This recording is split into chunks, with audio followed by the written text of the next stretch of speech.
Magandang araw po sa ating lahat mga ka-Adventures Action TV. Nandito tayo ngayon sa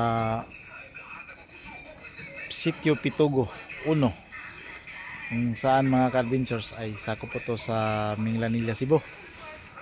Kung inyong napapansin mga ka-Adventures ay nakarampa tayo dito sa gilid kasi mag-aalas 12 na, quarter to 12 ay hindi tayo nakapag almusal, kaya medyo mapaaga yung pagluluto. Magluluto din ako dito lang po sa aking small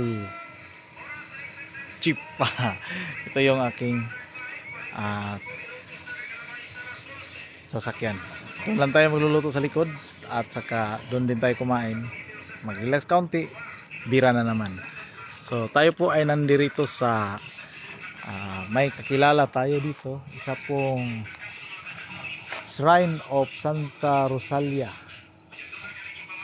So isa pong dito, simbahan Katoliko po. Isang caretaker po ang nagmamagandang loob na tayo po ay pumayag siya na dito muna tayo saglit magpahinga. Galing tayo doon sa may sentrong bahagi ng Minglanilla.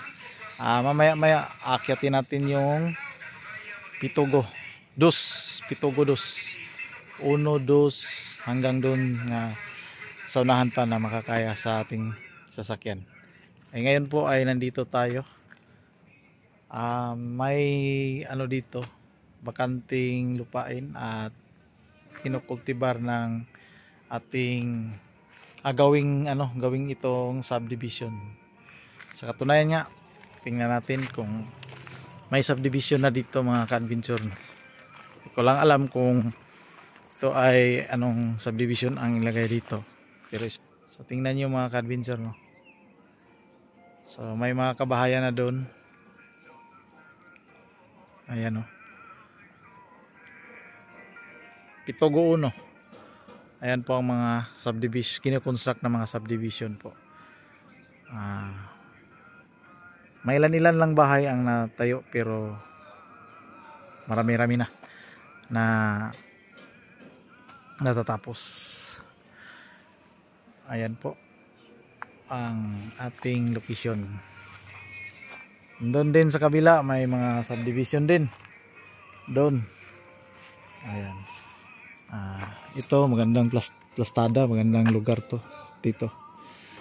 So yan po ang ating lugar ngayon at tayo po ay mag-aasikaso muna para makakain tayo. Salamat po at magandang araw sa ating lahat mga ka-adventures.